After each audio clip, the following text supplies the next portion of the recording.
皆さん、こんにちは. Welcome to my channel, Nihonno Neko. I'm Daria and here we talk all about Japanese language learning. Now today's video is a continuation of Yami Kanji that we did last week. So if you haven't watched that video, make sure to check it out over here. Now first of all, let's look at our sentence. フライパンにサラダ油を熱し、熱くなったら魚の皮を下にして弱火で焼く。5分経ったら裏返して裏面も焼く。焼いたら温度を確かめてください。最後に塩をかけましょう。出来上がったらご自由に食べてください。Now let's take it from the second sentence and let's look at the verb tatsu and its kanji, which tatsu is the kunyomi obviously and the onyomi will be k. And here you have important words like keizai, which is economy, keiken is experience, and ka is management. All of those words are really often used, so this kanji is really important to remember. Now our next kanji is kaesun, which is kunyomi. The onyomi is hen, and that has anything to do with redoing things over, repeating them, something. So in this case of our sentence, we have uragaesu, which to flip over, to turn over, so which refers to it was on the one side, and then we applying the same to other side.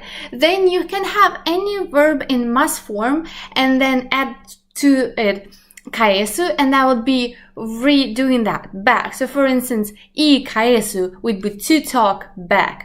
Then you have something like kurikaesu would be to repeat over. 繰り返す過ちのその度、人はただ青い空の青さを知る。 And then on the onyomi side, you can have something like henji, which is a reply, which is, I'm sure, the word that you know. And the next kanji that we're looking at today is actually very interesting because that means face or mask, or also can mean like a surface side. But the way it is used sometimes is really fascinating. For instance, you can have words like, I'm sure you know, omoshiroi, which means interesting. But if you look at the kanji, omo is mask and then shiroi is white. So white mask is interesting. And then you have something like mendokusai, which is like annoying or bothersome. But if you look at the kanji, then you have mask and then fallen. So fallen mask is annoying. I mean, I guess so. Of course, you can have some important words here like mensetsu, which is interview. And in this example that we're using here, we have uramen, which means the other side if you flip it over. Now, our next kanji has anything to do with temperature. The onyomi is on, the kunyomi is atatakai, and be very careful with the word atatakai because this kanji would be used when you talk about temperature of food, like I did in this video, atatakai okome, warm rice. However, if you're talking about the weather that is outside, that is not the kanji you would use. You would use this kanji. So be careful there. Then there is a word like nurui, which is lukewarm, which is also can use this kanji. And depending on the ending, you can see which word we're talking about.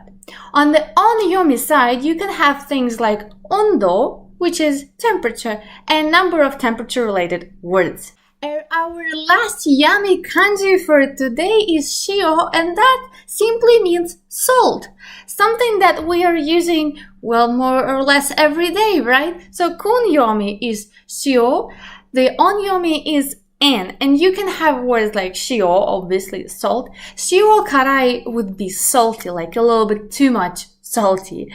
And then you can have something like shokuen, which is table salt. Let's look one more time at our yummy paragraph, starting with the part that we're looking at today. 5分経ったら, so after 5 minutes have passed, 裏返して flip it over, 裏面も焼く, so fry the other side. 焼いたら温度を確かめてください. So after you fried it, check the temperature. 温度を確かめてください.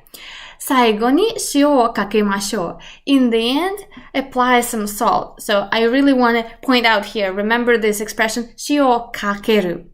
かける. That's the word that you would use here. Then we have 出来上がったらご自由に食べてください. After it's ready, freely eat it. Enjoy it. And that is it for today. We have learned 5 kanji in just under 5 minutes. I hope you enjoyed this video.